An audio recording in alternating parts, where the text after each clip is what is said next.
Good YouTube, it's your boy Blue Blood Sports TV back at y'all with another one.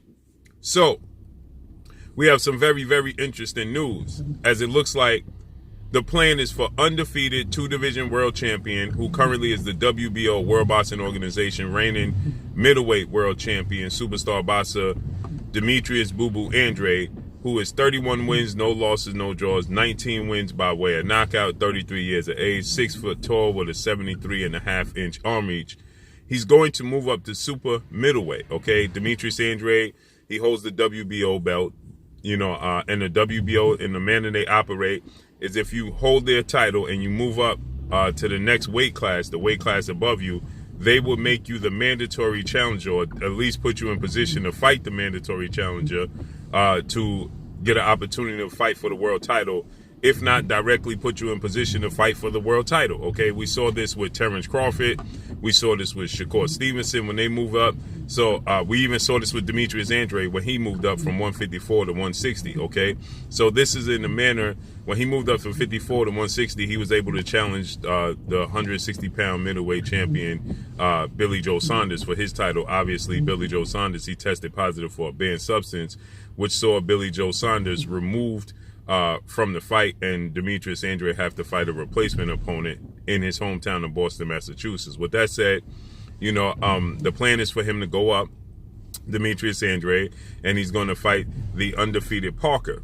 So Zach Parker is 22 wins, no losses, no draws, 16 wins by way of knockout, 6 foot tall with a 74-inch arm reach. He's from the UK, 27 years of age. He's undefeated, and Demetrius Andrade, he will be facing Zach Parker in his next fight, okay?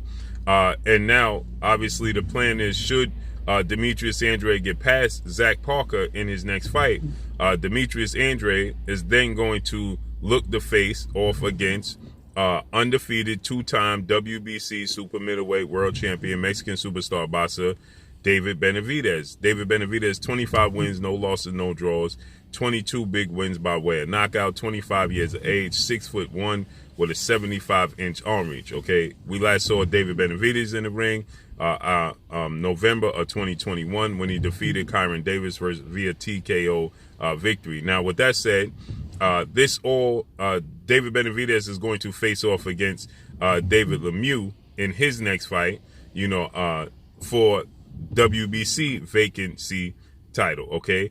And I'll get to why this is the case, okay? So David Lemieux, is 43 wins, 4 losses, no draws, 36 big wins by way of knockout. He himself was knocked out twice in his career. He is 33 years of age, 5'9.5" with a 70-inch arm reach. It looks like we're going to get David Benavidez versus David Lemieux around that March-April time, okay? So with that said, they're going to fight for the WBC interim title, quote unquote, but it will truly be for the WBC vacant title, okay?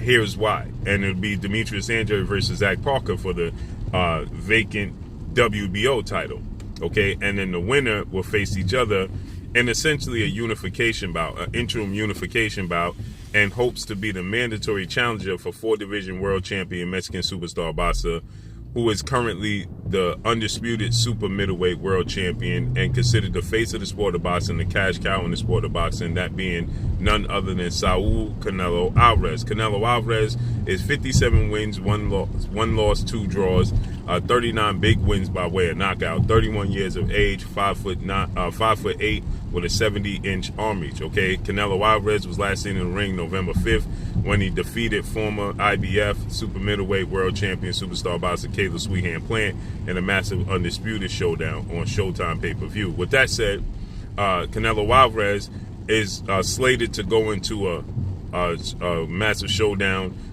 Cinco de Mayo weekend, May 7th, against another middleweight who's going to be moving up in undefeated 2-division world champion, who is the WBC reigning middleweight world champion, superstar boxer Jamal Lyons Only Charlo. Jamal Charlo is 32 wins, no losses, no draws, 22 wins by way of knockout. He too is 31 years of age, 6 feet tall with a 74-inch arm reach. So he is about the same size as Demetrius Andrade. Demetrius Andrade is a southpaw.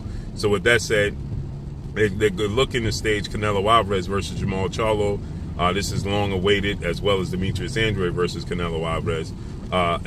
So Canelo Alvarez, he wins this fight. He's looking to defend his titles against Jermall Charlo then in September, which he always fights Cinco de Mayo weekend, which is usually this the weekend of May 5th. And then he's looking to fight September, the second week in September, which is Mexican Independence Day weekend, okay? And he's looking to do so against his rival, who he fought twice, 1 win and 1 draw, and 2-time middleweight world champion, superstar boxer Gennady Triple G Golovkin in September in the trilogy, according to his trainer Eddie Reynoso, well-renowned trainer, who is 2-time trainer of the year. Eddie Reynoso is, also, held in high regards as far as decision making, and Canelo Alvarez, looks to him when it comes to decisions. And Canelo Alvarez says he puts the ball in Eddie Reynoso's court, and he just follows his lead. If he says he's going to fight this person, that's who Canelo Alvarez fights. So Eddie Reynoso has made it clear that Gennady Golovkin is an opponent he's looking to target in September. Okay, so with that said, we have to figure out what weight class that is going to be, because Gennady Golovkin has never fought above 160, and he's never fought below 160. Okay, he's a career 160 pounder who never showed any interest in going up or going down. And on top of that, Gennady Golovkin is 40 years of age. Okay, so he's not the youngest guy in the world. So going up may benefit him, where he don't have to cut so much weight at such an advanced stage and age in his career.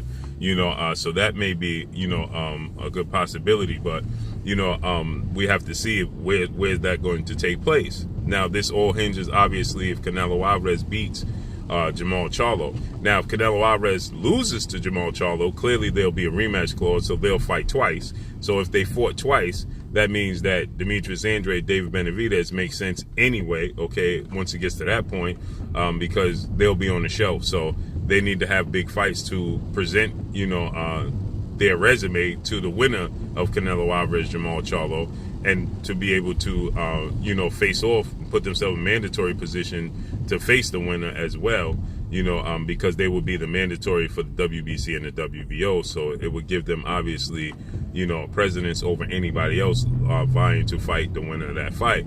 But with that said, should Canelo Alvarez win, I highly doubt that he's giving Jermall Charlo a rematch clause. Okay, so it'll be a one-way rematch clause, as he wanted with Caleb Plant. Okay, so with that said, Canelo Alvarez could possibly. Now, we know Gennady Golovkin, in my opinion, has been hanging around the sport of boxing and not retiring, because he's just solely hinging his career on getting a trilogy match.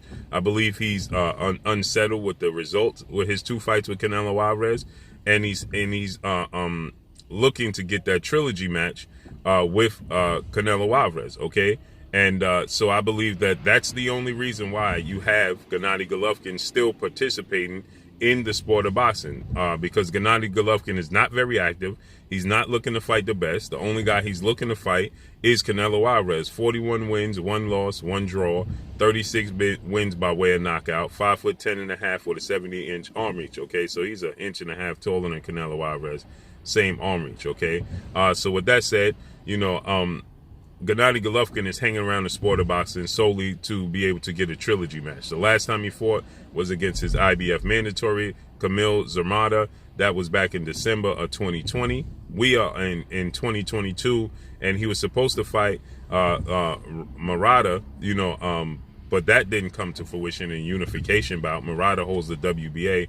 He, too, has been inactive. Ryota Murata, he's, too, been inactive for over almost 2 years, so neither guy seems to be very interested in fighting the best that's there to offer, or any unification bouts that's risky, okay, meaning Jermall Charlo and Demetrius Andrade. So it looks like, they're looking to, face off against one another. That may be Gennady Golovkin's next fight, as they were supposed to fight in December 31st, okay, but Ryota Murata, he tested positive, for the C19, so I saw him pull from the fight.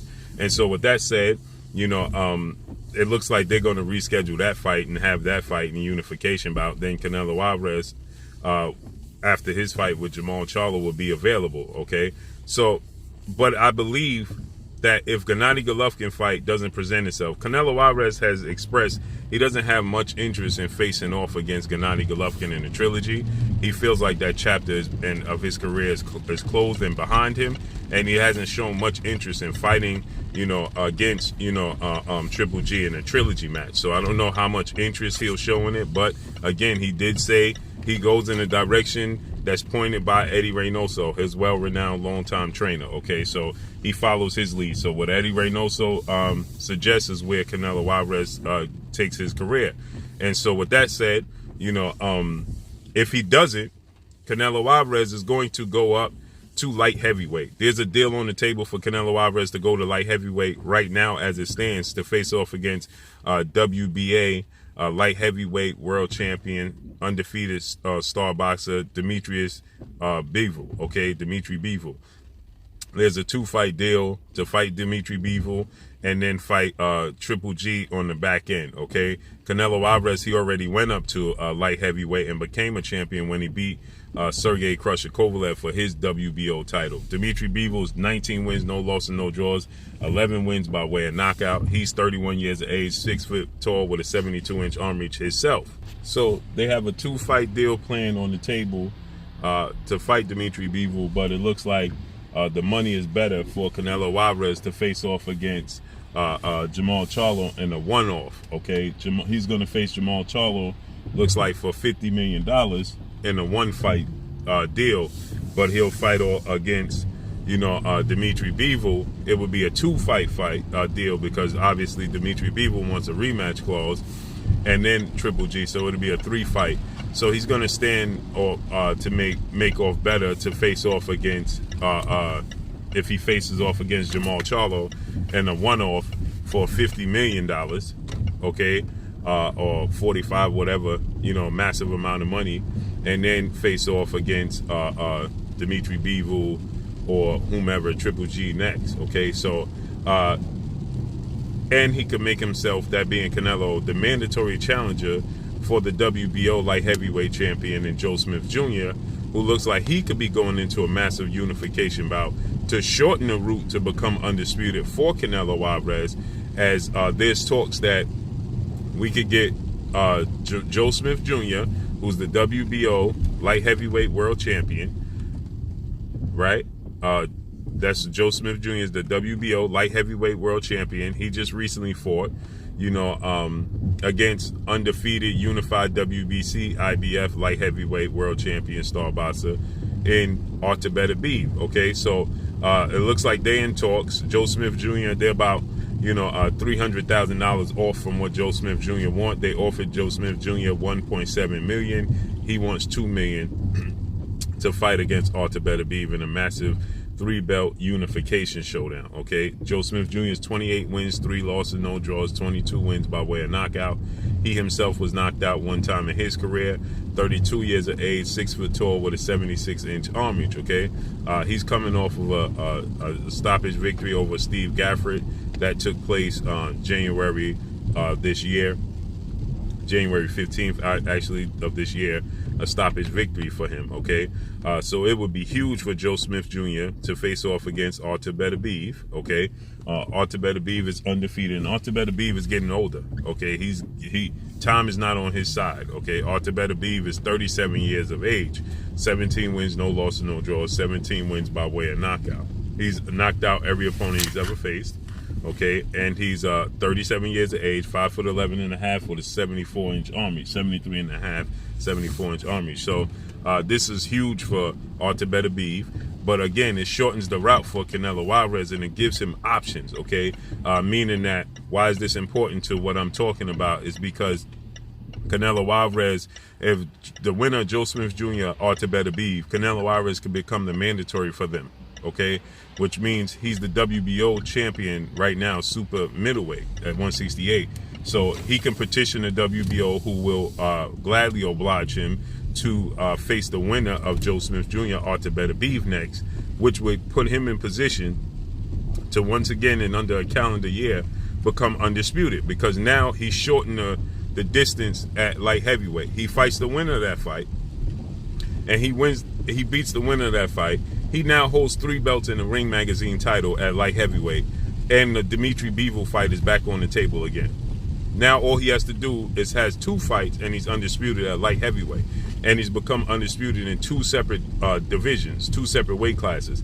He will become the super middleweight undisputed champion and light heavyweight undisputed champion, and then he can go on in 2023 and fulfill his goal of becoming a 5-division champion and fighting Olunga Mukubu at cruiserweight. Okay, so that's why it's important for Demetrius Andrade and David Benavidez to face off against one another to make a case for themselves in the winner to petition Canelo Alvarez and to keep Canelo Alvarez at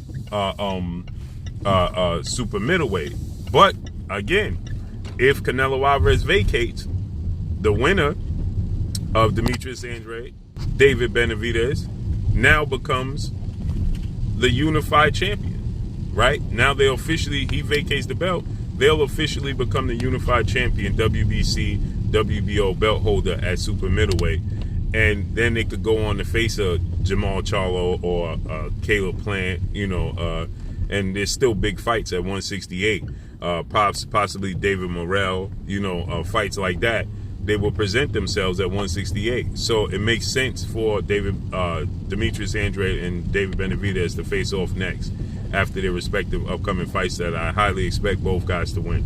So let's see how this unfolds and plays out. But that's all I got for y'all. Make sure you hit the like button. Drop a comment in the comment section. Let me know what y'all think.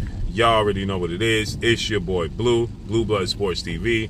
Hate, like, comment, and subscribe. If you haven't subscribed, hit the subscribe button, hit the like button, hit the bell icon to get all the new notification. Follow me on Instagram at Blue Blood Sports TV, all one word. Y'all already know what it is. Shout out to the entire LDBC. Shout out to New Media. Shout out to Black Media Row. Make sure you like your shitty videos. And rest in power to my historian, my co-host, Kurt Anderson, a.k.a. Kurt Sugar, a.k.a. the historian, a.k.a. my brother, my co-host. Rest in power, Kurt. Peace. Oh, it is your boy Jada Kiss. Make sure you check out Blue Blood Sports TV. It's going down.